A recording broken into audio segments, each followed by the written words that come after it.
بجد يعني اسمع برضه الكلام ده ويقول لي افتح جورنال وشوف البروجكتس اللي فيه اول صفحه احنا كبار على الكلام ده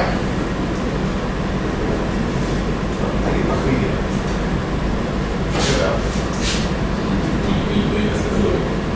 غير كتير ممكن نناقش كويس مثلا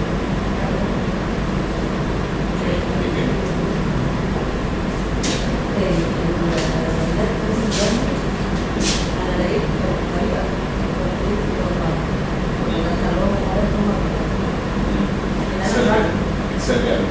انا مش عارفه احسبها انا بعمل مش عارفه اعمل والله example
ماشي بصرف النظر تعال ناخد اول واحده just to try ان احنا نفهم الدنيا فيها ايه. ماشي. You are the head of the project selection team at Simsox. Your team is considering 3 different projects based on the past history. Simsox expects at least a rate of return of 20%. Your financial advisors predict inflation to remain at 3% into the foreseeable future. Giving the following information for each project, which one should be Simsox's first priority? Should Simsox fund any of the other projects? If so, what should be the order of priority based on the return on investment? خلاص. عندنا project اسمه Dust Devil وأوسبري والتاني مش مشكلة. It's a 4-year project. أول واحد اللي هو Dust Devil ده. Investment 500,000. الريفينيو ستريم عندي 0 50 250 and 350. خلاص؟ لما نيجي نبص لها بالباي باك بيريود. الباي باك ميثود مش ان بريزنت فاليو. تفتكروا البروجكت ده فيزبل ولا مش فيزبل؟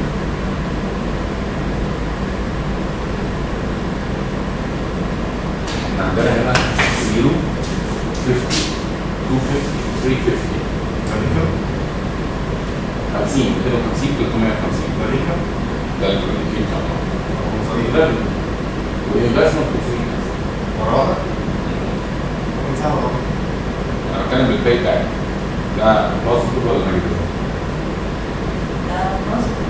الباي باك 500 نيجاتيف عندنا 650 بوزيتيف يبقى المفروض ان هو هيربحنا 150 صح كده؟ مظبوط؟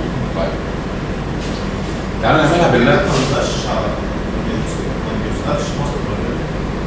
انا بيوصل بعد طيب ما هو ماشي لو بالباي باك ميثود المفروض ده كده يغطي ان احنا في اخر الموضوع هنغطي بعد 3 سنين مثلا بعد 3 سنين بس هيغطي تمام طيب لو احنا هنتكلم على النت بريزنت فاليو النت بريزنت فاليو هنعملها ازاي؟ فاكرين المعادله بتاعتها؟ قلنا النت بريزنت فاليو تساوي اي نوت بلس سيجما الاف تي 1 بلس كي لباور اوف تي، وتي بتساوي 1 لحد هنا. خلاص دي المعادله اللي احنا ماشيين عليها. السيجما دي سميشن ده معناه ايه؟ لما افك الترم ده هيساوي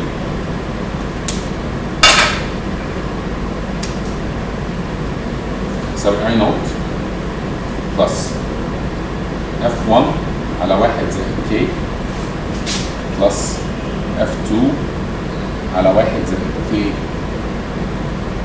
سكوير بلس F3 على 1 زائد K كيو بلس and so on. ماشي؟ لحد Fn على 1 زائد K to the power of K. دي معناها الكلام ده. همشي لحد عددهم لان ده اللي هو النمبر اوف ييرز. خلاص؟ النوت ده اللي هو يير زيرو او اول سنه خالص. بما انها اول سنه احنا ليه كتبناها اي نوت؟ انا كان ممكن جدا اعمل دي هنا من تي بلس 0 ايكوال 0. تمام؟ ليه ما عملتهاش هنا تي ايكوال 0؟ السبب في منتهى البساطه، لو انا جيت قلت اف نوت على 1 بلس كي to the power of 0، مش هو الترم هيطلع كده؟ اي حاجه to the power of 0 equal 1 اللي هي اف نوت او اللي هي اي نوت ايا كان اسمها، اللي هو الانفستمنت بتاع اول مره. خلاص؟ فبالتالي بتاع اول سنه هحطه زي ما هو، وبعد كده السنين لحد عدد. تمام كده؟ لما نيجي نطبق الكلام ده على الارقام دي هيبقى عامل ازاي؟ كده بقى.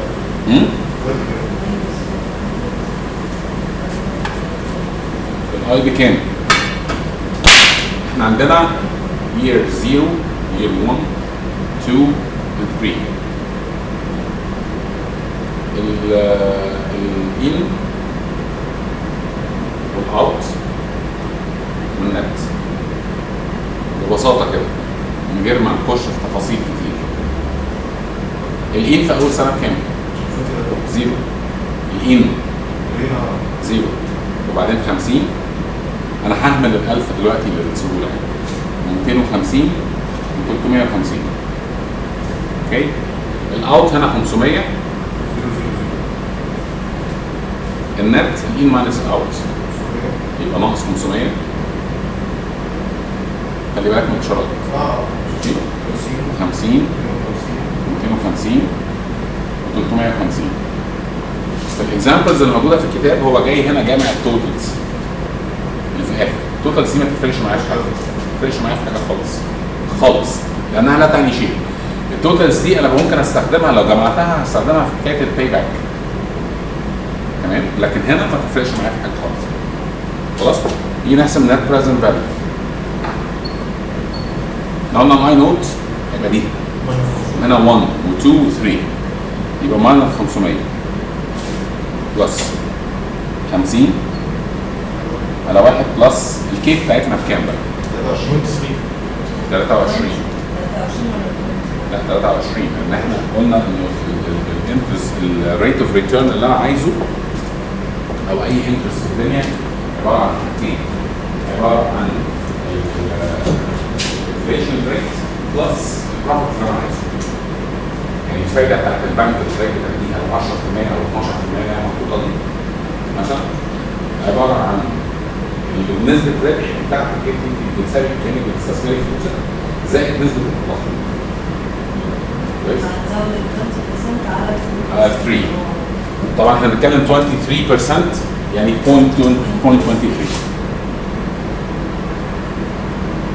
بلس 250 على طبعا ده to the power of 1 اللي هي نفس القيمه. 1 بلس 0.23 to the power of 2 plus 350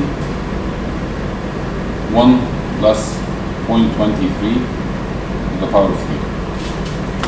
خلاص؟ نطلع الارقام. انا عايزكم تعملوها بايديكم. ليه؟ لانه الرقم الكالكوليشنز بالايد بتدي انديكيشن الارقام هتطلع شكلها ايه، الرقم اللي في الاخر هيطلع السنس بتاعه شكله ايه. ده بمنتهى البساطه. خلاص وانس ان احنا عملناها كده خلاص كل الاكسرسايزز اللي موجوده بالمنطقه ده. بس هو كاتب بقى حاجات بوينت 2 بوينت 8 مش فاهمه ايه فين؟ في الحل فين الحل؟ الحل الاكسرسايز ده مش نطلع ده بس. مستوى بس. الاكسرسايز اللي هو ده مستوى بس وده اللي ليه اوكي نطلع ايه السوليوشن بتاعه؟ ماينس حتى تلاقي الابندكس الابندكس هو في اخر كتاب خالص.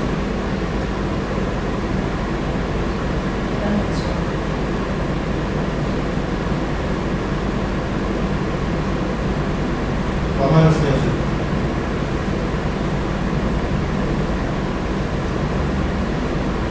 شو الفشل؟ لا هو اللي جاي على فكره ماينس يسأل ولا بيجيب ان بي في بالماينس معناها المشروع خسران. بس طب لو هما ثلاثه انا فاكر ماينس يبقى هم ثلاثه ما يعملوش. لا الثالث مش بالماينس.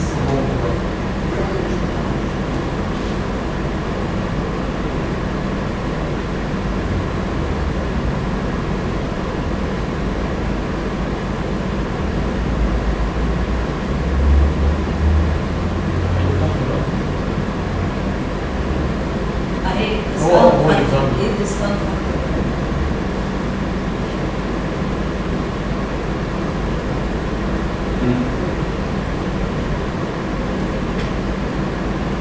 The only project Simsals should consider is Voyagers. Each of the other two projects would not satisfy the high rate of return Simsals expects from its project. In discount factor. هو حاسبها بطريقه غير هي نفس الطريقة. بس انا اصلا مزود الكولوم ده نفس الطريقة. نفس الطريقة. احسبي 50 على 1.23 تطلع كام؟ 40.6 احسبيها تطلع كام؟ 50 على 1.23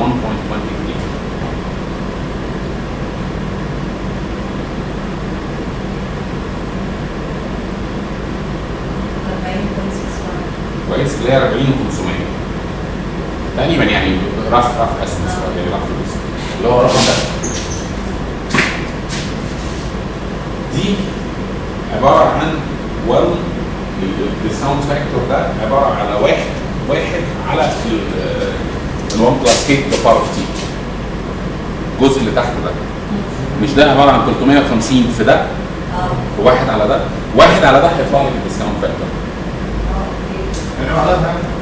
بس هي الفكره كلها ان هو بدل ما احنا عملناها بالتفصيل ده تمام وممكن بعض الناس تتلخبط في الارقام هو راح جاي يكمل الجدول راح جاي يكمل النات كاش فلو اهو بس قلب الجدول تمام كل اللي عمله ادي اوت فلو وادي نت فلو ان فلو اوت فلو ونت فلو الارقام دي صحيحه كل تيرم منهم حسب الديسكاونت فاكتور الواحد ده اللي هي 1 زائد كي تو ذا باور اوف 0 اسف 1 على 1 زائد كي تو ذا باور اوف 0 ال 0.81 1 على 1 زائد كي تو ذا باور اوف 1 1 على 1 زائد كي تو ذا باور اوف 2 and so on وراح جاي ضارب ده في ده ضرب ده في ده سمشن وبعدين سميشن ماينس هو كده تحت النهايه لو اتعمل بعد السنه هتطلع مفيش فرق ماشي.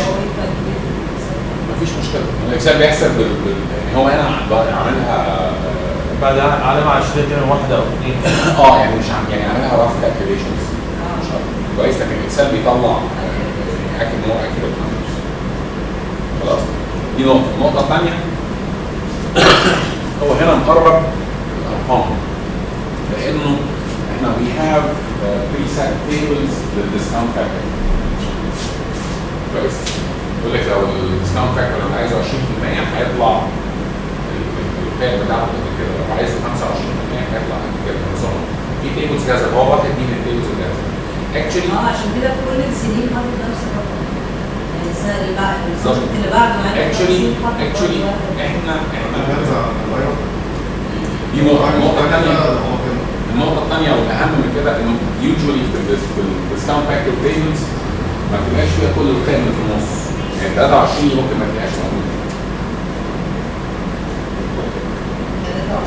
23 ما تلاقيهاش موجودة، يعني 23% ما تلاقيهاش موجودة، تلاقي 20 تلاقي 20 و25 لا مش في التيبلز دي مش أنا.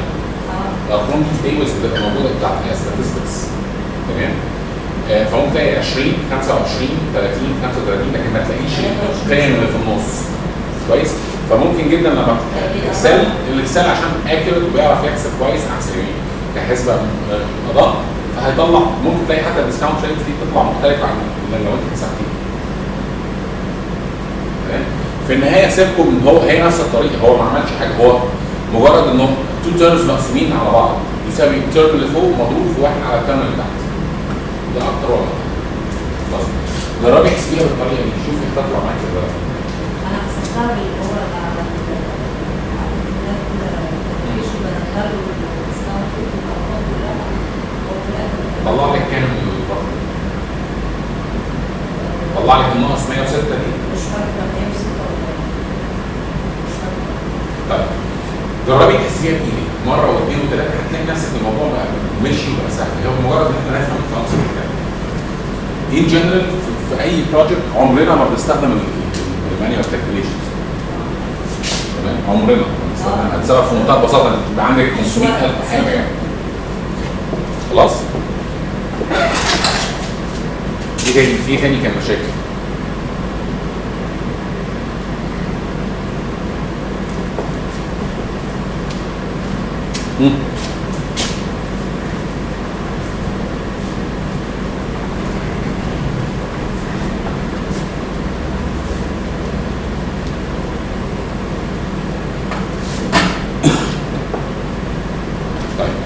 وان شاء الله المشاكل تيجي لحد المره كده كلها مع بعض.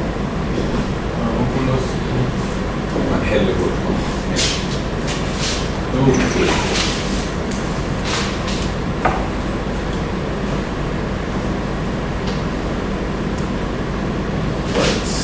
Last time we started this project management course.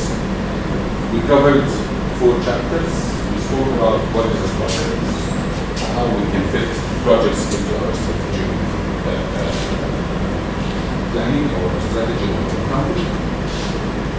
We spoke about the different types of organizations or how to organize our projects according to the type of the business that we are working in, types of projects that we are saying.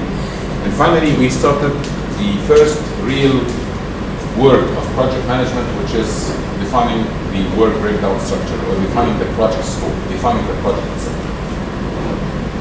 As we said, we need, if we have a certain project, and we already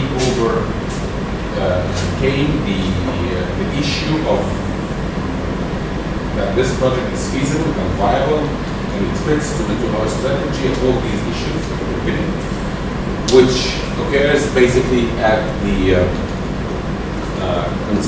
conceptual phase of this project. We need to define exactly or in more details the activities that we need to perform in order to achieve this project. That's why we need to create what we call the work breakdown structure. It's exactly like any organization. In any organization, we create what we call the organization chart or organization structure, right? Why do we do this? Why do we have the CEO, we have a marketing department, a finance department, production department, engineering department, whatever. It's exactly the same concept. Our company is producing cars. To produce those cars, we need to have people in engineering, we need to have a production facility, we need to have a marketing facility, we need to have a finance facility. So those are the main bulks or the main activities that we need to do. That's why we create this organization chart. It's the same thing for any project. Since we have a major deliverable, which is an outcome that we need out of this project, we need to break down this outcome into smaller pieces in order to be able to achieve it. let's take an example of if we want to re-innovate this place. Okay? We are going to call a subcontractor. He's going to manage this, or a contractor to manage this project for us. If this contractor has an experience in painting, has an experience in the electrical work, has an experience in plumbing,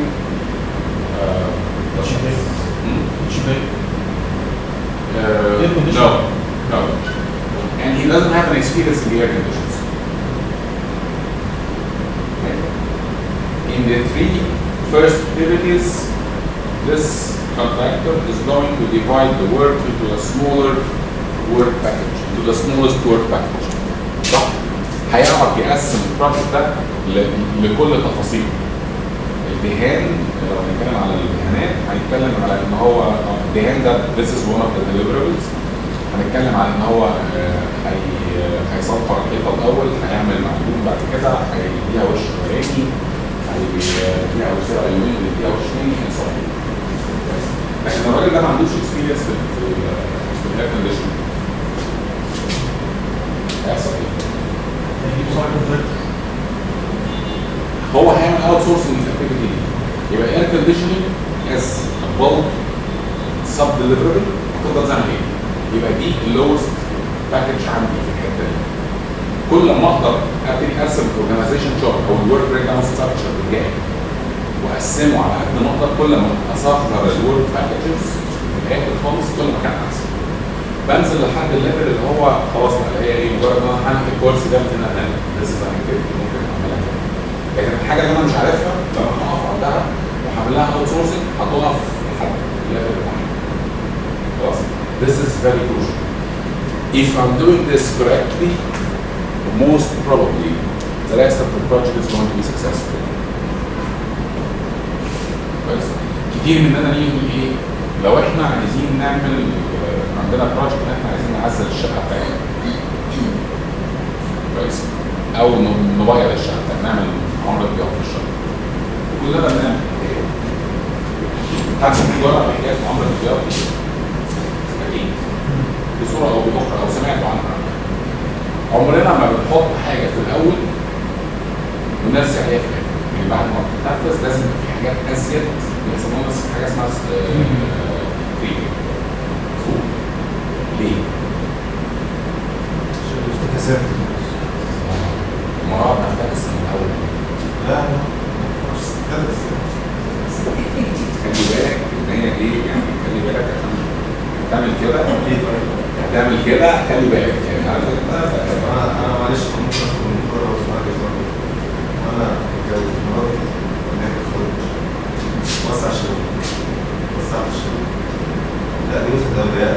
اتفضل ليك انت مش ليك. معاك تاني مع الاعتذار يعني. Anyway, but the point is that if we define all the activities properly and accurately at the first time, then we will overcome the problems or the risk of having breakage in the future. That's one thing. The other thing is we are going to be able to define and to calculate the cost and the time of the project.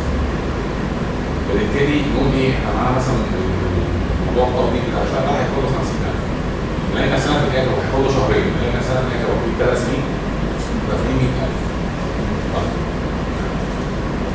كل ده مش كل ده لازم البريك داون ستراكشر بتاعنا ما كانش مظبوط.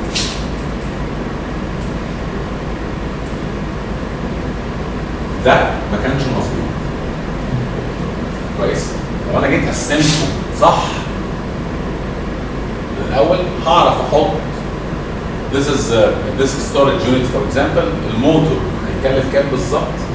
هياخد وقت قد ايه بالظبط عشان يتعمل؟ الليبر بتكلفته كلها. كل ما هصغر كل ما هنزل 1 level down كل ما ده بيبقى اصغر، الحاجات دي بتبقى اصغر، صح كده؟ هقدر اطلع لها cost estimate وtime estimate duration estimate more accurate. كويس؟ ان احنا ناخد الدنيا كده بالبركه كده، الموضوع بيفتح مننا وما بعرفش نوصل. خلاص؟ لانه في النهايه اوكي، موضوع ان احنا موبايل الشقه ده ممكن يبقى حاجه صغيره بنعملها في حياتنا. صحيح بتتعمل مره او بتاع، بس بنعملها في حياتنا. كويس؟ النقطه كلها انه في الميجر بروجكت او هيوج بروجكتس في بيج يبقى الشركه خسرت خلاص، الشركه هتقفل. عندنا ديدلاين معين لازم ننفذ فيه الكلام ده كله والدليفري ده بالبرفورمانس ده او الكواليتي دي within البادجت دي within the time.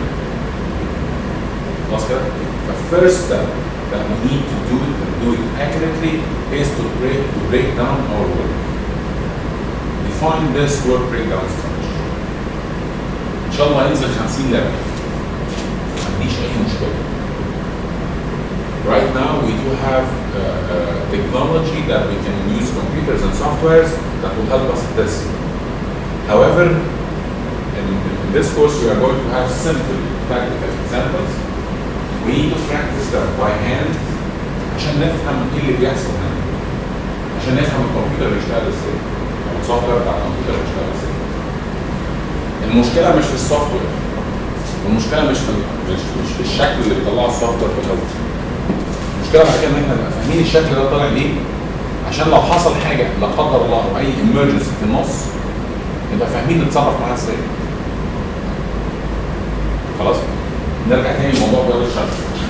لو احنا قلنا جوار الشقه هنعمل الكهرباء، هنعمل السباكه، هنعمل السيراميك، هنعمل مش عارف ايه كل الكلام ده كله.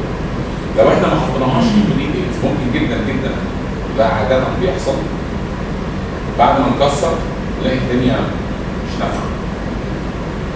في مشكله في السباكه لازم نحلها بطريقه معينه، احنا ما كناش حاطين السباكه في الاعتبار. من الحاجات اللي دايما بتحصل. ونلاقي نفسنا داخلين في قصه ثانيه خالص مالهاش اي لازمه، قصه العزل مثلا الحمامات او الحاجات اللي حوالين السباكه. احد المقاسي يعني دايما موجوده في الاسواق. So the point is we need to define this structure as accurate as we can. Okay? Because the next step is basically we need to estimate the cost and duration of our work packages in order to develop a budget afterwards.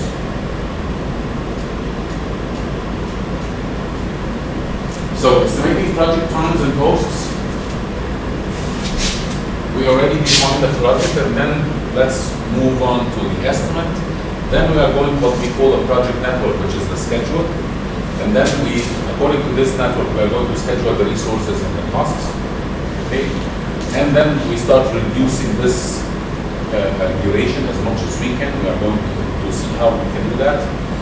And out of this project network or the plan itself, we are going to manage our risk. To monitor it, then we close it. Basically, the other part of leadership, the teams, the outsourcing, we are going to skip these 3 chapters. I don't think that there is a point to speak about leadership, teams, and outsourcing right now. الوقت مش هيسمح لنا ان احنا نتكلم نركز في حاجات بتاعت البروجكت مانجمنت، حاجات تانية دي بناخدوها كورسات تانية. فعشان ما نكررش بس الموضوع ما يبقاش مكرر، فهي حاجات common. It goes for management in general and it goes for project management in particular. فit's the same. Estimating. Estimating is the process of forecasting or approximating the time and cost of completing a project deliverables. Process of calculating or forecasting or approximating the time and cost. Definitely, we cannot calculate exactly. We need to forecast because we are forecasting something that's happening in the future. The task of balancing the expectations of stakeholders and the need for control while the project is implemented. This is another definition for estimating. It's the task. We need to balance the expectations of different stakeholders. Okay? While we need, at the same time, it's a tool that will help us to control the project while it's being implemented. Okay. Why do we use these time and cost estimates to control the project? Or how can we do that? لازم الناس تكون حاجة بروجكت كده عشان نعرف في الآخر البروجكت ده عشان نعرف نعمل كنترول. البادجت بتاعتها كام عشان نعرف نعمل كنترول. As simple as that. Types of estimates, we usually have two types of estimates. One of them we call it top-down or macro estimates. The other one is bottom-up or micro estimates. What is the difference between both of them? Actually, top-down, we start from the top of the work breakdown structure in general. And we can use different ways like analogy, like consensus, group consensus, or mathematical relationships. Okay. Usually when we use top-down approach or macro approach, we don't have enough information about this project. Or we don't have similar past experience about this project. Or we are uncertain, or the uncertainty of this project is very high. Okay? Can you give me an example of this?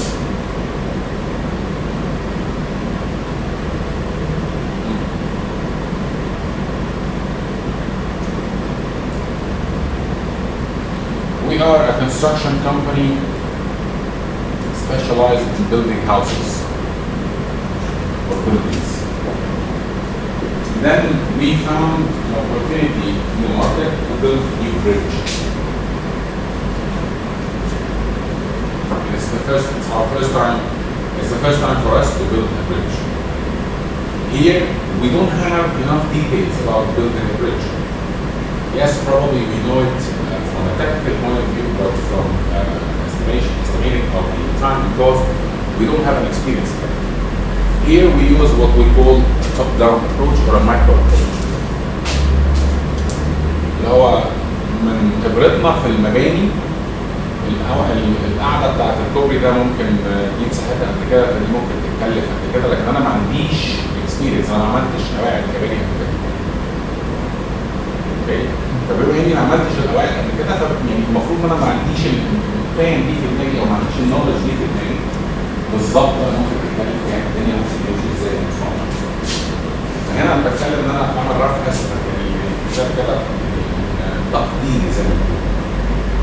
اوكي؟ البottom up, no.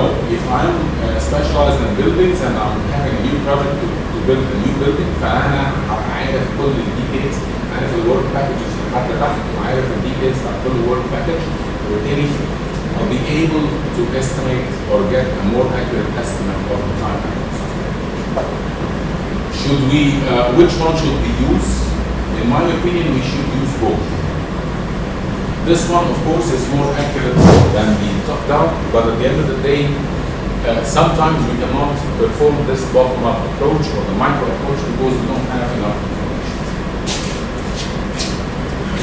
Why estimating time and cost are important? Estimates are needed to support good decisions.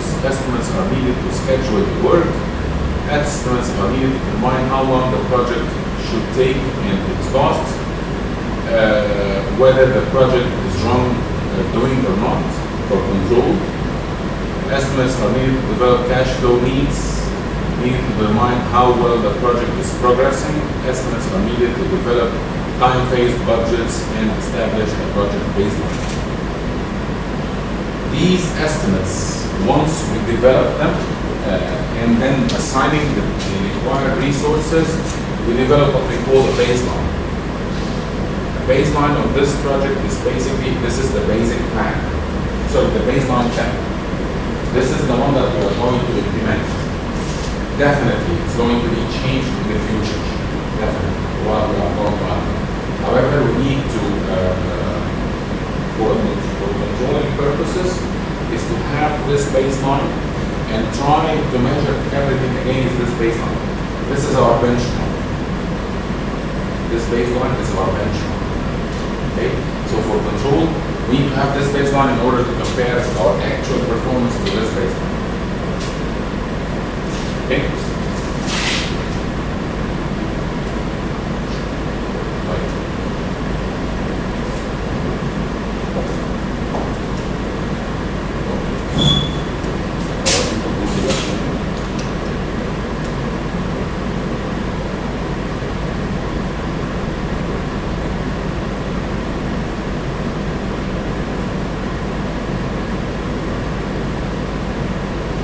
factors influencing the quality of estimates. What are the factors that might influence our quality of estimates? Quality of estimates means how accurate our estimates are. Basically, our planning horizon. How can this affect our quality of estimates? Horizon المدى الزمني اللي انت بتعمل فيه التخطيط. If you are planning a project on the basis that's going to take like 5 years, definitely it's going to differ from planning a project that should take more or less like 6 months. 6 months is basically you are going to get a more accurate estimates than if you are planning for 5 years. صح كده؟ دي البروجكت ديوريشن. ما هي horizon accuracy مدى الزمني. لما بتلاقي horizon هي الفترة الزمنية. الفترة الزمنية بتاعت التخطيط نفسها ما هي مش بس الديوريشن، انا بخطط لكام سنة قدام. يعني البروجكت ده انا هخطط له انها قد ايه يعني ايه وات از ذا تايم جيفن او opportunity given مع planning. يعني انا لازم البروجكت ده بسرعة ولا انا هاف تايم عشان خاطر اخش في كل ديتيلز بس ان انا ادرس كل حاجة. Okay. This is what how to say that. This is how it means. ماشي. ده معناه كده ان انت ترجمتها ممكن تترجمها بالطريقه اللي انت قلتها. اللي هو الحق البروجكت ده الديدلاين بتاع السبمشن بتاع البروبوزل ده لازم يتسلم. بالظبط لازم نسلم الاسبوع الجاي. فانت عندك هورايزون هاديه ان انت هتعمل. وممكن جدا يبقى وده مرتبط بالبروجكت ديوريشن. تمام كويس. the people who are carrying the estimates, okay, are they experts in their fields or they don't have any knowledge or enough knowledge about that? Project structure and organization, as we said last time, if it's a functional organization structure that we do have, then it's going to be a little bit difficult. Probably the quality of the estimates are going to be poorer. Padding estimates, organization culture, and others or non-project factors. All these factors affect the quality of the estimates or influence the quality of our estimates. The issue that we want to talk about is padding estimates. What do we mean by padding estimates? Any idea? Any idea about the word padding means? Padding. Padding يعني حشو. Okay. Let me ask you this question. We need to estimate the duration that's going to take us to drive from here to the airport. How long?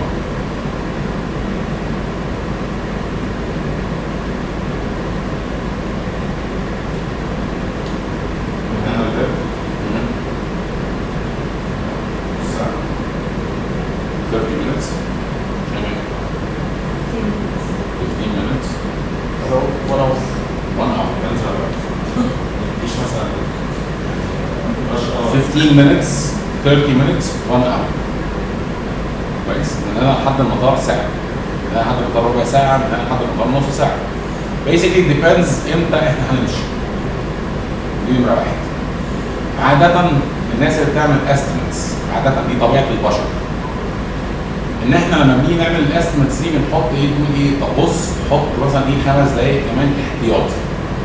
كلنا جوانا كده بنحط القصة دي.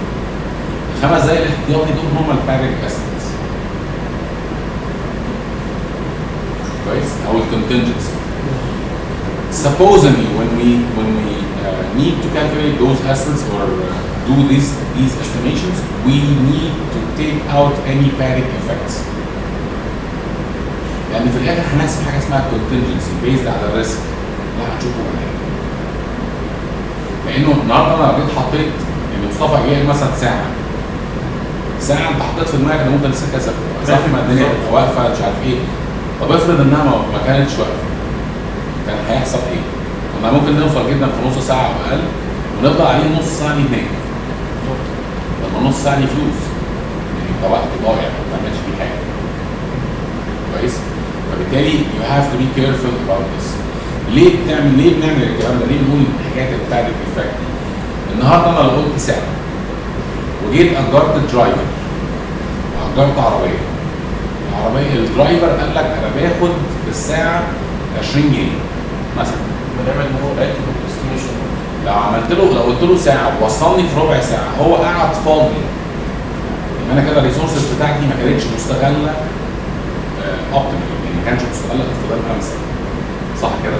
فبالتالي ده بينعكس في الاخر، يعني ممكن في اكتيفيتي صغيره بس مجرد ما هيوصلنا المطار قعد فيها نص ساعه فاضي، في اكتيفيتي ثانيه هعمل مشوار تاني قال لي نص ساعه فاضي. فبالتالي ممكن جدا لو هو بيعملوا 3 4 مشاوير، انا بقدر السواق ده باليوم مثلا 3 4 مشاوير، ممكن الاقيه مضيع 3 4 ساعات ما بيعملش حاجه. كويس؟ هو ما بيعملش حاجه. طب بما انه لو انا بدفع له اجرته بالساعه، طب ما 3 4 ساعات ان هو ما بيعملش فيهم حاجه دول ما بدفعهمش. وهو يروح يشوف حاله في حته ثانيه، يعني يبقى عنده شغل في حته ثانيه، او اعمل له اساينمنت لاذر بروجكتس او وات ايفر. نفس الكلام لكل الريسورسز. كويس؟ من ضمن الريسورسز اللي احنا كمان بنتكلم فيها الكاش فلو. كويس؟ لو انا النهارده جيت اي اكتيفيتي معينه ورحت جاي ايه هاخد فيها الاستيميتس بتاعتها لونجر ديوريشن. طب ما الكاش فلو ده معناه ان في فلوس بتطلع للبنك وفلوس بتخش البنك. لو انا بتكلم على ميجا بروجكتس، الكاش فلو بتاعي الفلوس لو قعدت في البنك يوم معناها مور انترست بالنسبه لي. لو سحبتها يوم بدري كويس يبقى انا خسرت الانترست بتاعت الاوفر نايت. مظبوط؟ فلازم افكر في الموضوع ده. العمليه ما تبقاش احنا على مستوانا الشخصي ممكن الامور تمشي بالمنظر ده، لان احنا يعني مهما كان الاكتيفيتيز بتاعتنا ما هياش كتير قوي بالسوق. لكن لو حد فينا قعد مسك ورقه وقلم كده وحسب في حياته كلها على مدار اليوم في وقت قد ايه بيتحط لمجرد ان انا اروح بدري خوفا من ان الامور تبقى مش مظبوطه او يحصل حاجه في السكه او هنلاقينا بنضيع وقت كتير جدا وبالتالي بنضيع فلوس كتير جدا. تمام؟ كمان يعني ترخص النظر الثانيه في مشاريع كتير جدا مصاب كده، وبسبب البادنج ده في ناس بتخرج بره من اصلا بسبب ان هو متخوف قوي فبيحط لنفسه فاكتور سيفتي عالي جدا، بالظبط. بيلاقي نفسه الكوست بتاعه عالي جدا بسبب كده بيطلع بره. بالظبط. دي بتحصل كتير قوي. ما انت you're wasting your resources. بالظبط. من الاخر كده wasting your resources خلاص يبقى كده. فبحط لنفسي فاكتور سيفتي مثلا يعني في ناس بتحط لنفسها 60% ويلاقي نفسه اوقف صح. Guidelines for times for estimating times and cost of resources. Have people familiar with the task make the estimates. With the tasks make the estimates. We need to have to familiarize people with how to do these estimates. They need to be familiar with the tasks that they need to estimate the cost and time for it. Use several people to make estimates. Don't rely on one person. Base estimates on normal conditions, efficient methods, and normal level of resources. Normal conditions. Maybe next time we are going to have something called optimistic, most likely, and pessimistic estimates. Pessimistic, this is the estimate that includes the padding, people who are pessimistic, and optimistic. It's exactly like Shaimak when she said 15 minutes we should be in the airport. Actually, if we start driving to the airport now, yes, we might reach there the airport after 15 minutes. very good. Not really. Not really, yeah, not really.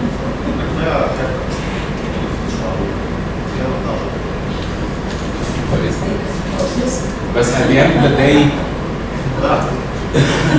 of the day, we need to be, to base our estimates on the normal conditions, normal resources. Everything is normal. Use consistent time units in estimating task times. Consistent time units ما ينفعش حاجه نحسبها بالساعه وحاجه نحسبها بالدقيقه وحاجه نحسبها باليوم. الكلام ده كله لازم يبقى يعني خلي في consistency في اليونتس اللي احنا بنستخدمها. Treat each task as independent. Treat each task as independent. What does this mean? Do not aggregate tasks. Do not think of the dependencies of the different tasks. انا عشان اعمل التاسك ده ان انا انقل القلم ده من هنا لهنا هياخد ثانيه. ملوش علاقه بقى بان المكتب محطوط بان الساعه محطوطه، ملوش علاقه بالحاجات دي خالص. Okay? Don't make allowances for contingencies. It's not its time now. You're going to think about it later. Adding a risk assessment helps avoid surprises to stakeholders. Okay? If you can, or adding these risk assessments, if we are going to assess the risk, then we are going to avoid any surprises in the future. Okay? So while we are doing the estimates, if we can assess the risk, that's fine. If we cannot, then after we finish the whole estimates, we are going to do a complete risk assessment at the final stage. Okay? This is a comparison between the conditions for preparing top-down or bottom-up time and cost estimates. If we are going to think about this, we're going to see the following. In strategic decision-making as a condition, if we are taking a strategic decision, we prefer to use macro estimates. We cannot use micro estimates. Why? That's a question. Cost and time important, then we need, if we are concerned about the cost and time, then we need to develop or to use micro estimates. If we have a fixed price contract, you know what the fixed price mean? Contract تعالى بايع الشقة دي هديلك 1000 جنيه خلصنا. انت تطلع تنزل هم 1000 جنيه. Okay, if it's a fixed price contract, then we need to go for a micro estimate. We cannot rely on estimates for the time and the cost as macro. لأنه لازم هي 1000 جنيه، أنا مش عايز أخرج، أنا عايز let's say profit margin 20%، يبقى أنا عندي الكوست بتاعتي 800. مش هعرف أخرج من دول، لازم أحسب كل حاجة بالتفصيل. Okay? Customer wants details, then again I need to go to micro. If I have an unstable scope, if I have an internal or small project, if I have a high uncertainty, then I can go for macro estimates. Okay? Basically, if I don't have enough knowledge and sometimes enough planning span or planning horizon, I can go for macro. Okay? But otherwise, I should go for micro estimates. Okay? Preferred approach. What is the preferred approach? Top down or bottom up?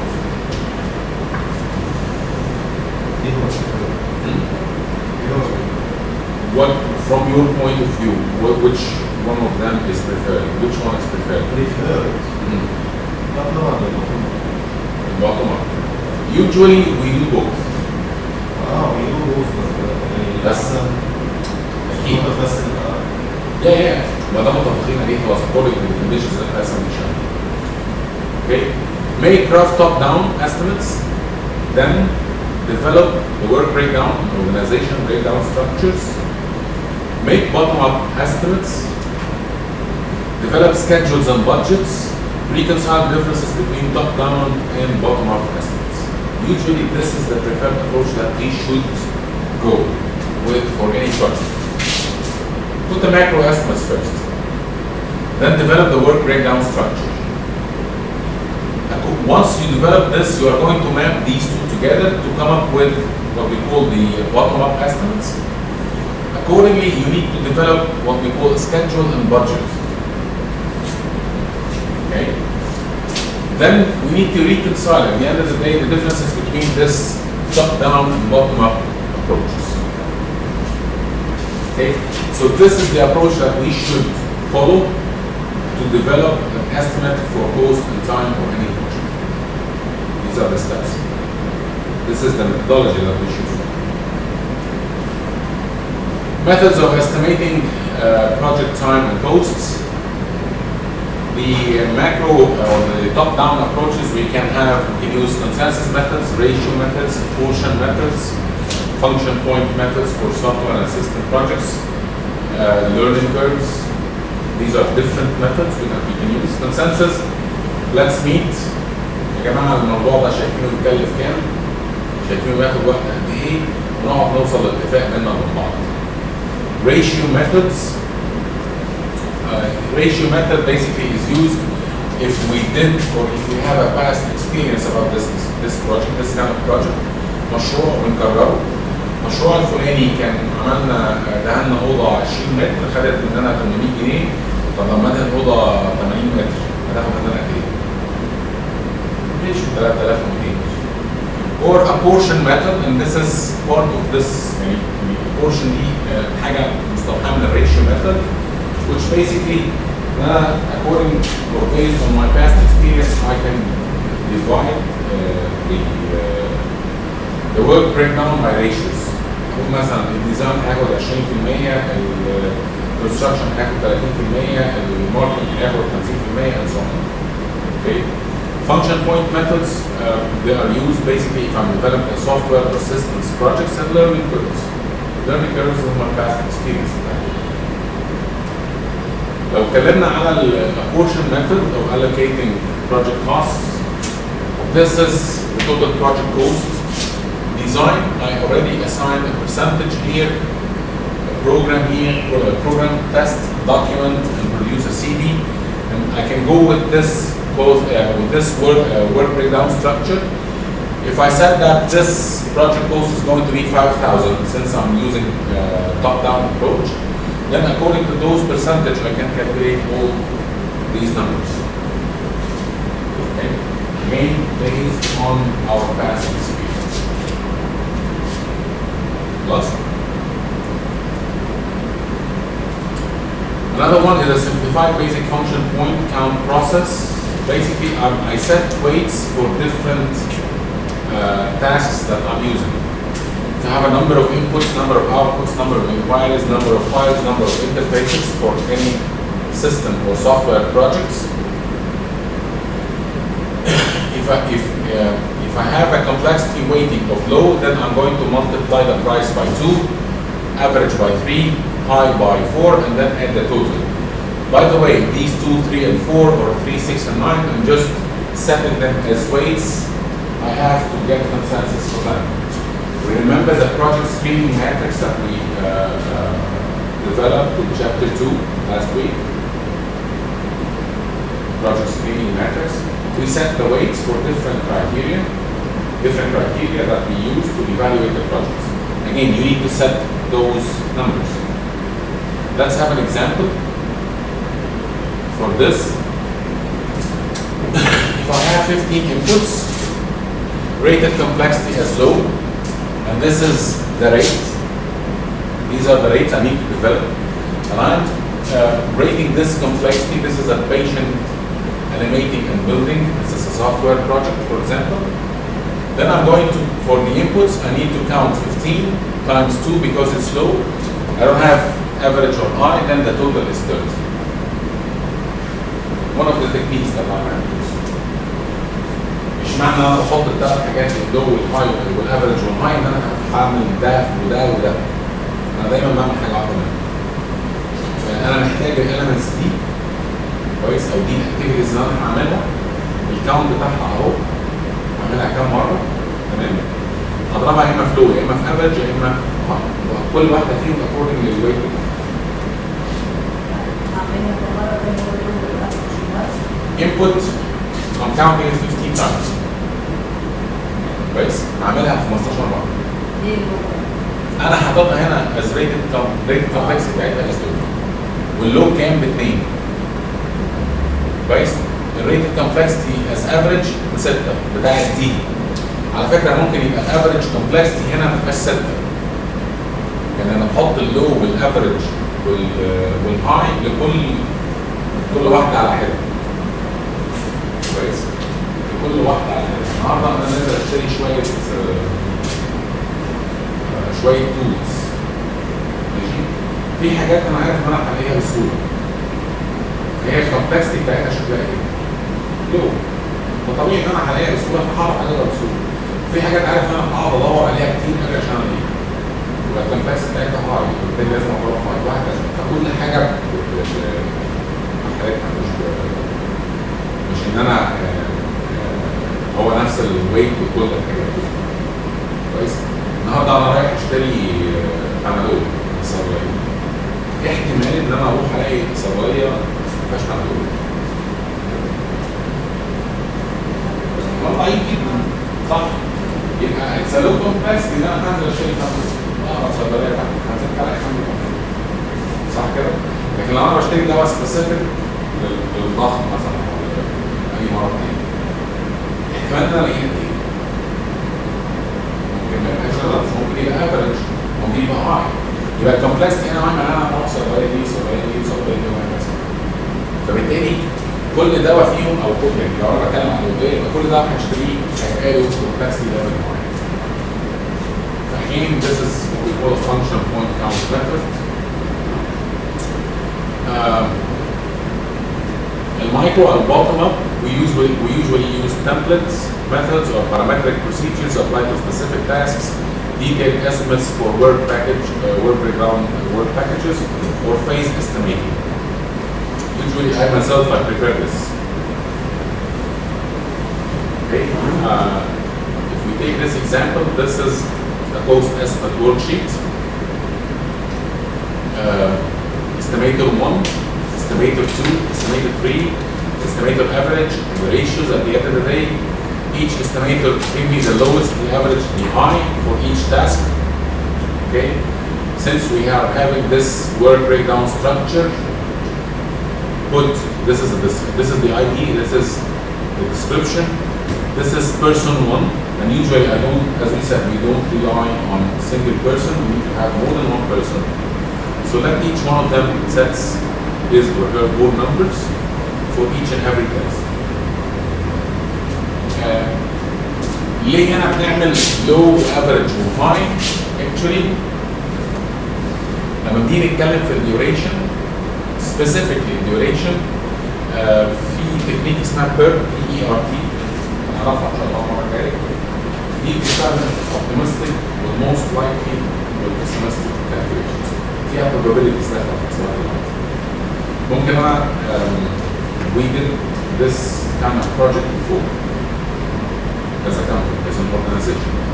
I myself have my experience with doing this specific task was good. So I can say, okay, it's going to take 30 minutes to do that for you. Another estimator might say that, no, I had a very bad experience with doing this specific task, so it's going to take us 1 hour. So he is a little bit pessimistic, I'm a little bit optimistic. Some other person can say, okay, my experience would say that it's going to take us like 40 minutes. So we have to be careful of this. And finally, we have an average. We get the average of these numbers, okay, and the range, the range or the ratio of this average. Okay, usually we calculate what we call the mean and the standard deviation of these probability estimates that we have. بصرف النظر انسوا موضوع probability ده في الموضوع ده.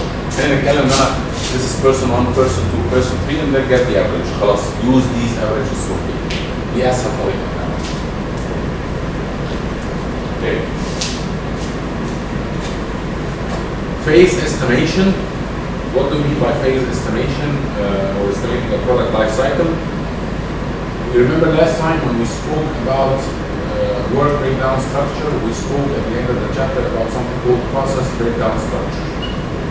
What do we mean by process breakdown structure?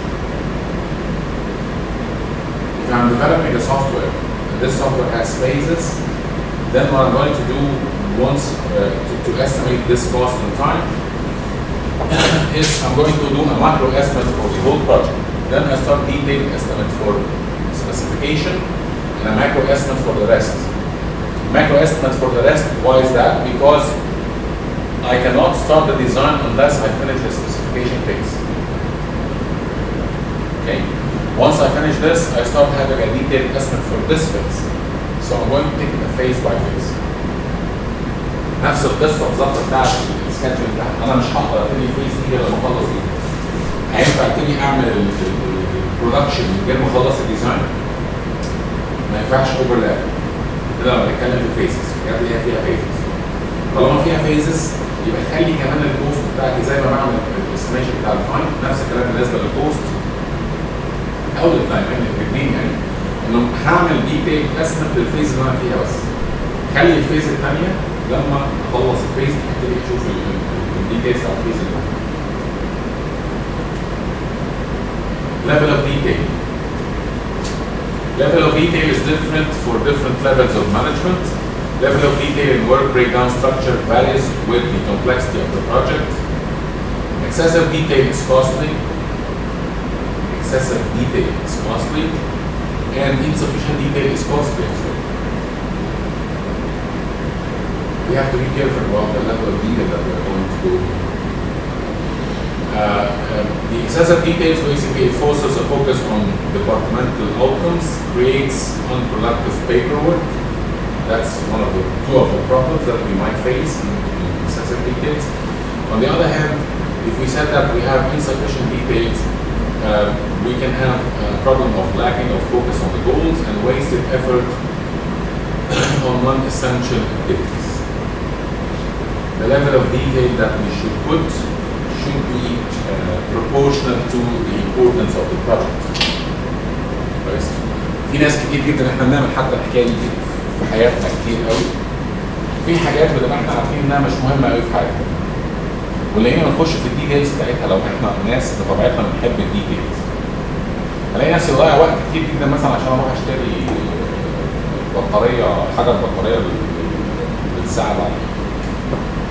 واقعد الف على الراجل ده والراجل ده والراجل ده والفرق بين الانواع المختلفه للحجاره اللي موجوده 50 قرش مثلا.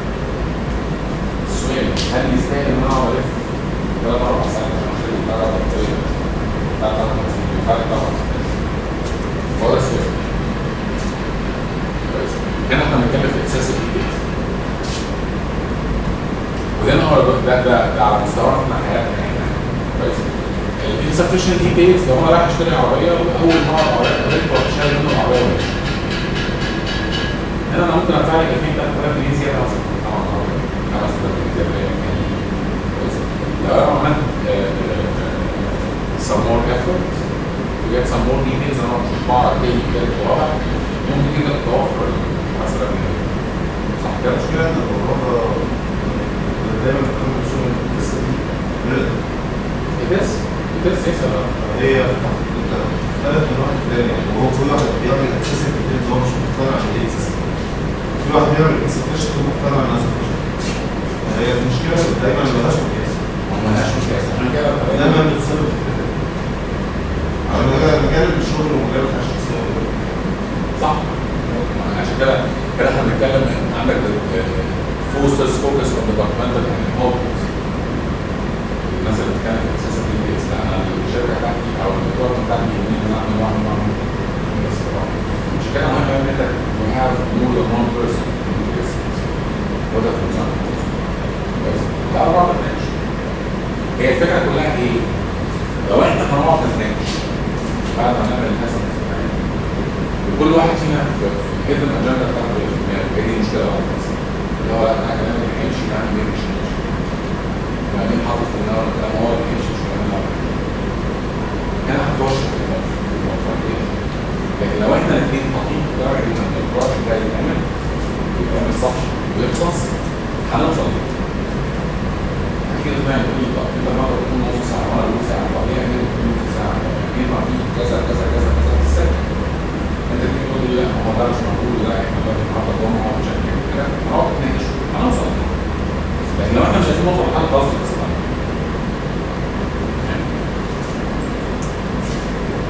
time phase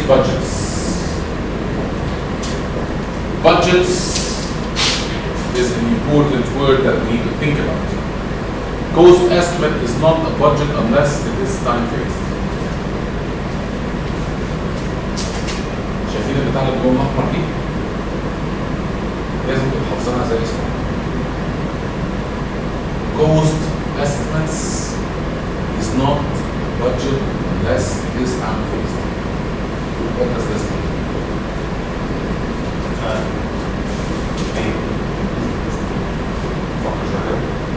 Has cash flow. بالبساطة هتشترك عشان الكاش فلو. أنا مش هقدر أقول إن دي موازنة مطلوبة للمشروع بمجرد ما أنا عندي كوست أسيتس. لازم أربط الكوست والتايم مع بعض. أنا محتاج الفلوس دي إمتى؟ عشان أقول الموازنة بتاعتي إمتى. On a strategic level, I'm setting my budget annually. Okay? On a project level, I might set my budgets daily. خلاص؟ فالبادجت ديلي دي محتاج انا النهارده محتاج ان انا اصرف في اليوم ده 1000 جنيه وبكره 3000 وبعده مش عارف ايه بعد ايه وبعد ايه. اوكي I have a total project budget allocated محطوط في البنك. لو انا سحبته كله وخليته جنبي في المكتب انا كده خسرت الفايده بتاعت المكتب محطوطه عبارات نفس الريسك ان هو يتسرق. خلاص كده؟ لكن انا ممكن اعمل حاجه لطيفه جدا. لو خلي المحاسب يقول البنك النهارده يجيب لي ال 1000 جنيه بتاعت بكره. ويروح بكره يجيب 3000 جنيه بتوع بعض. وهكذا. دايما يبقى عندي البادجت بتاعتي من كاش فلو جاي كاش ازاي عشان اعرف امتى استغل الريسورس او ازاي استغل الريسورس بتاعتي. Time phasing begins with the time estimate for a project.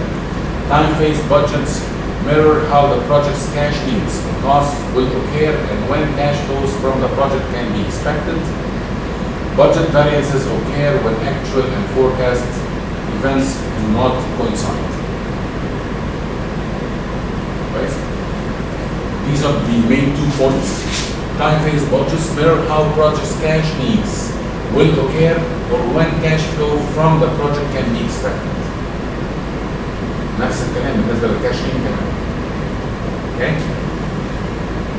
Definitely I will have some, or sometimes I might have some variances in the budget and they will occur when the actual and forecast events do not coincide. What does this mean? الاكشن اختلف مع الفرصه يعني مثلا انا عارف السنه اللي احنا كنا بنبني المصنع كانت البادجت مطلوب فيها بالتحديد بس الماكسيمم بتاعه ممكن يوصل ل 5.5 ايامها ايام كتير بس لما وصل كان 9000 لو مشكله تانية لما وصل للانفليشن الدولار 8 15 يخرج لنا سنه مش مفضل مش مضاش بس بالظبط كده. فهي النقطة كلها ان انت you need to think about the variances. Later on in this course we are going to study how we calculate the variances and how we manage the variances of the budget and of the time, of the both of time. Okay. This is a work package estimate, for example. And this is, as we said, we use this in details as one of the methods, which is the detail. For each work package, prepare a sheet like this that has the direct cost, the indirect cost, the labor cost, the material, equipment, and everything. And within this is the part of the cost. And there is another part that has the work description within this work package and the time, the duration for each work package. Okay, so I can use this sample, whatever the sample or the template that we might develop. I don't care about this. However, it must contain all the information that you need regarding time and cost. 3 views of cost. It's a point that we need to think about. This graph shows what we call an S-curve. S-curve is a curve that we use to control our costs in our budgets. We have 3 views. We have something called committed, we we have something called actual, and we have something called scheduled budget. Okay? The committed one is this one. And why it looks like an S curve in the first place?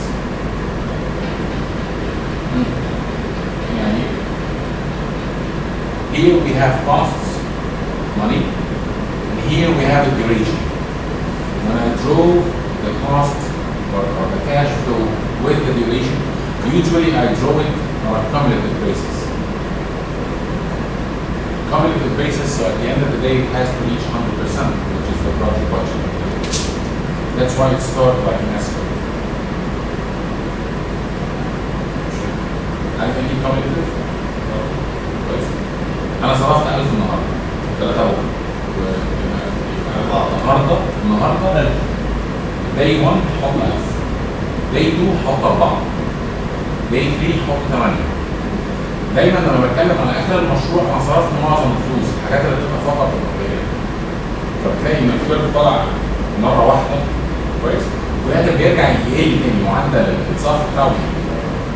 That's why it looks like an S curve. يعني بقى تصاعدي ولا كده بالظبط.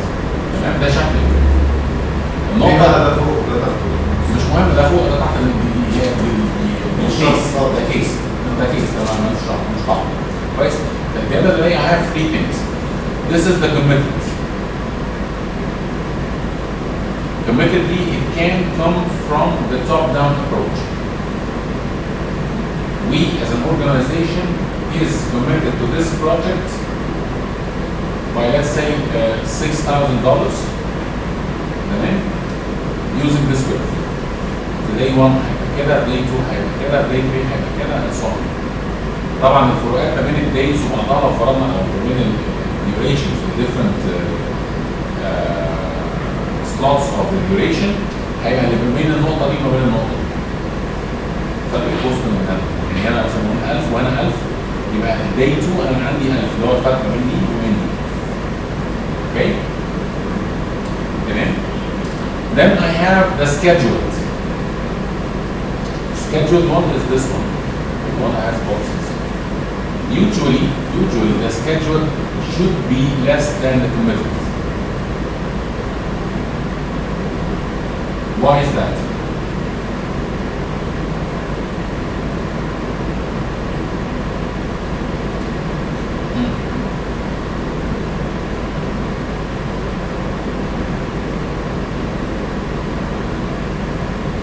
هو لازم السن يبقى هو لازم ليه؟ عشان خاطر المهارات كوميتد اعلى من السكيدول، يبقى انا اصلا السكيدول لازم يتغير على ساعات كوميتد. Committed comes from a top-down approach. The schedule comes from a bottom-up approach. عادة هو مش شرط بس عادة schedule معناها انت عندك details. عندي ديتيلز وبناء على الديتيلز دي انا حطيت السكيدول. تمام. That's why عادة السكيدجولز بيجي تحت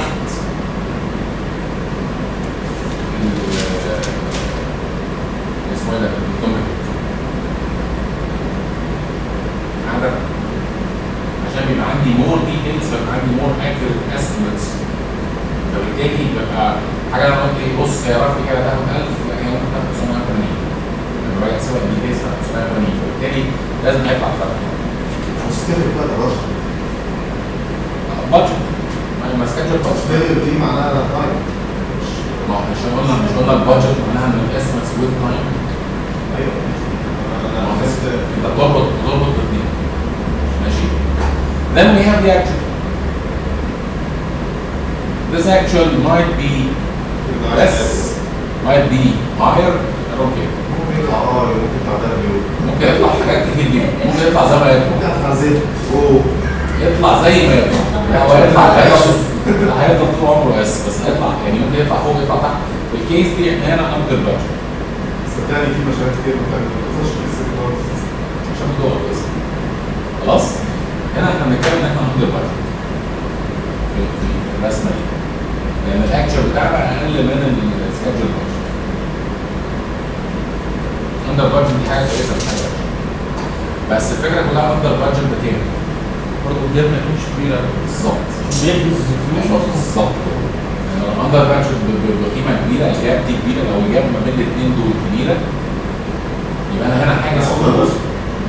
كده اكشن اكشن هو اكشن أقل. هو ده. اكشن ماشي. اندر بادجت بالقيمه دي يبقى معنى كده الفلوس دي انا حاجزها على الفاضي. ممكن تستغلها في مشروع تاني. ماشي بس الفكره كلها ان انت ده the more accurate estimates you develop the better. فلوس مركونه في البنك على الفاضي تحت او committed للمشروع ده. طب ما كان ممكن استغلها في حاجه.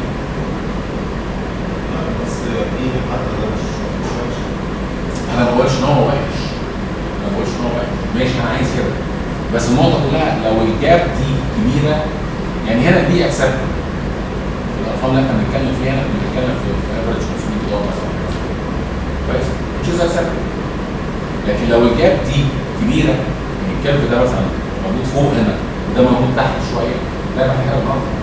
وهتبان مع في شركه مثلا زي شركات دلوقتي فيها كلاسيفيكيشن، بس هتبان معاها قوي ان الجاب ده لما بتحصل بتكون هو حاجز فلوس لمشروع من كان ممكن يستثمرها في مشروع تاني، وقف المشروع ده المستوى ده.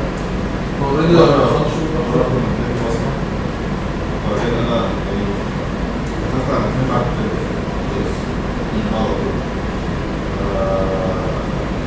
طلبت ان انا اضيع كورس البروجكت حوالي 3 مليون جنيه. يعني انا مش شايف ان اوبريشن كويس اوبريشن كويس مش هتفيدني يعني. انا رفض ليه السبب؟ موجود في البروجكت. انا موجود في البروجكت اتعملت ما استخدمتش.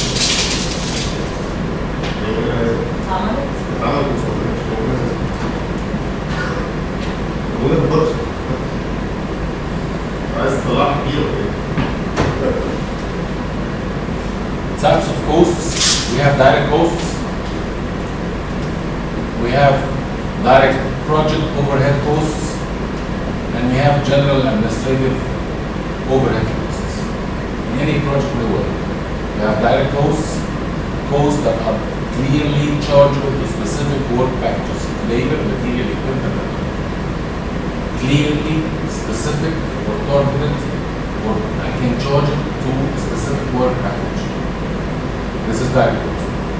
And then I have direct project overhead cost incurred that are directly tied to an identifiable project deliverable or work package. Salaries, rent, suppliers, specialized machinery. It's directed to the project. هو ايه الفرق بين الليبر والسالري؟ السالري ده بتاع الليبر. No. No. If you have a project team, okay, and you rented a place for this project team, this project team is doing a certain project. This is considered a direct project overhead cost because my salary as a project manager is going to be, it's not going to be directed to a specific work package. عملية الدهان. اه ايه الليبر سالري او الليبر العامل اللي واقف يدهن ده دايركت ليه علاقة بدهان الحيطة دي. لكن الإشراف بتاعي أنا ده بيتكلم عن الإشراف بتاع كل شيء. فهمت الفكرة؟ And then we have a general administrative overhead cost. Basically, it's the organization cost indirectly linked to a specific package that are appointed to the project. النهارده احنا شركه بنعمل مشروع معين، بنعمل 3-4 مشاريع، عندنا اوفر هيد بتتوزع على المشاريع دي. هنا دي بنسميها جنرال ادمنستريتيف اوفر هيد. يوجوالي لو انا النهارده في مشروع معين بعمله وعايز اعمل له برايسنج، اول حاجه بحسبها في البرايسنج ايه؟ لانه انا هعمله ان انا هجمع كل الكوست بتاعت الورك باكجز الصغيره دي، كل حاجه سبيسيفيكلي، كل واحده سبيسيفيكلي ليها كوست معين، جمعهم كلهم على بعض عشان اطلع الديليفربل. خلاص؟ وبعد كده هعين بروجكت مانجر، بروجكت تيم، بروجكت اوفيس، وات ايفر، ده للبروجكت ده بس. وبعدين الناس اللي بتعمل بقى ماركتنج وبتعمل دعايه ومش عارف ايه والحاجات دي كلها ده لكل البروجكتس. Let's say that I have a direct cost of $80,000 and I have a direct overhead of $20,000. The total direct cost is $100,000. If the GMA overhead is 20%, then the total cost is $120,000. Profit is 20%, then it should be $24,000. Then the total bill should be $144,000. This is how I calculate the bill. It's important to know how to differentiate that. It's not only I need to calculate the direct cost, I need also to calculate the direct overhead and the general overhead for all projects. However, when I do the estimates for time and cost, I need to do them accurately for each and every specific work package without taking into consideration the direct overhead and the general administrative overhead. ملوش علاقة. لأن الدايركت overhead والجنرال administrative overhead بيتعملوا للبروجكت كله على بعضه مش بيتعملوا work packages. Okay. Defining the estimate is the last point that we are going to cover in this chapter. Reasons for adjusting those estimates. Interaction costs are hidden in estimates. Normal conditions do not apply most of the time. Things go wrong on projects. Changes in project scope and plans. That's why I need to refine my estimates ongoing. Okay?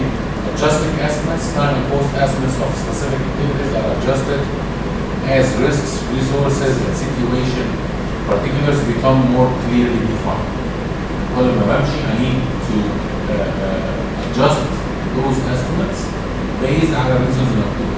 عادة بيحصل leakage، عادة risks اللي ممكن تحصل حتى لو البروبابيلتي بتاعتها قليلة قوي لكن هي ممكن تحصل. وبالتالي مهم قوي ان انا اعمل عملية refine risks. Okay. Any questions so far? Contingency. ما اتفقنا لما نيجي نعمل estimates بننسى حكاية contingency خالص. خالص. مين؟ contingency اللي هو الاحتياط. فاكر موضوع البلاننج؟ كويس؟ لا انسى كمان البلاننج، انسى وانسى ان انت تحط ايه؟ عادة احنا بنيجي نقول ايه؟ البروجكت ده هيتكلف let's say 100,000. انا هحط له usually roughly 10 to 15% contingency. ال 10 to 15% contingency ايه بالظبط؟ لكل الاكتيفيتيز اللي موجوده. مش معنى كده ان كل اكتيفيتي ليها 10 to 15% contingency. توتال. التوتال ده بيتحط على اي اساس؟ بيتحط على اساس الريسك اسسمنت اللي انا بعمله على كل اكتيفيتي. لانه في اكتيفيتيز زي ما قلنا انه الريسك او الكومبلكسيتي ان انا انزل الاقي الدواء موجود في الصيدليه فيكسلو نتكلم عن التعامل. يعني اعتقد انه صعب قوي ان انا ما الاقيش مندول بعد تاني صيدليه. مثلا يعني هي اول صيدليه او الثانيه بالكثير. دي نقطه او لو انا عايز مندول تحديدا اخر تاني صيدليه. كويس؟ فانت هنا ما ينفعش تقول لي حط لها 15% contingency. 15% ايه الموضوع ما يستاهلش يعني. لكن في حاجات ثانيه انا بدور على دواء سبيسيفيك مثلا مستورد او حاجه زي كده، لا انا ممكن الف 20 30 صيدليه انا ده تايب كونسيومينج، فبالتالي لازم احط لها contingency. دي لازم اكوردنج ذا ريسك اسسمنت. السيفيريتي اوف ذا ريسك، البروبابيلتي اوف ريسك اوكيرنس، الفلوس اللي مطلوبه ونجمع. دي هتقص كده هنشوفها ان شاء الله تشابه. Okay. Changing baseline schedule and budget. Baseline is the benchmark, as we said. Unforeseen events may dictate to a reformulation of the budget and schedule. Once I developed the estimates, link them to the time, I'm going to develop what I call a budget. This is the baseline of the project. And we are going to see that in the coming chapter how to develop a schedule for this project. جدول الزمني كمان بتاع activities or durations, right? Now we agreed last time is that at the lowest level of the work breakdown structure, I can add the cost of all the work packages on this lower level to get up or to come up with the total project budget. Yes? But I cannot do that for time. Because time I can do activities or implement activities in time. However, this schedule for implementation activities, I consider it as a baseline. Do I need to change it? I might need to change it in the future. Okay? Creating a database, I can use computers, I can use operation processes, MIS, hardware, product production, promoting, documentation, risk analysis. I can develop whatever database I want. database معناه ان انا اعمل قاعده بيانات للبيز لاين اسمنتس بتاعت البادجت بتاعت السكيدجول. نعملها بقى على ورق، نعملها بالكمبيوتر على الشغل. طبعا دلوقتي كله بيشتغل بالكمبيوتر. خلاص؟ بس this database is important and I'm going to use it afterwards for the monitoring of the project. That's good. Do we have any questions? Plan. 5 minutes. عشان الشابتر ده طويل. الشابتر ده غالبا مش هنعمل كده النهارده. الشابتر ده فيه كمية كالكوليشنز قد كده. الشابتر ده هو البروجكت مانجمنت. ده كله كوم وده كوم ثاني خالص يعني. اللي هو ايه؟ انا كان مالي ما كنت رحت اشتكيت لي قولي سبب كل اللي جواك يا شباب.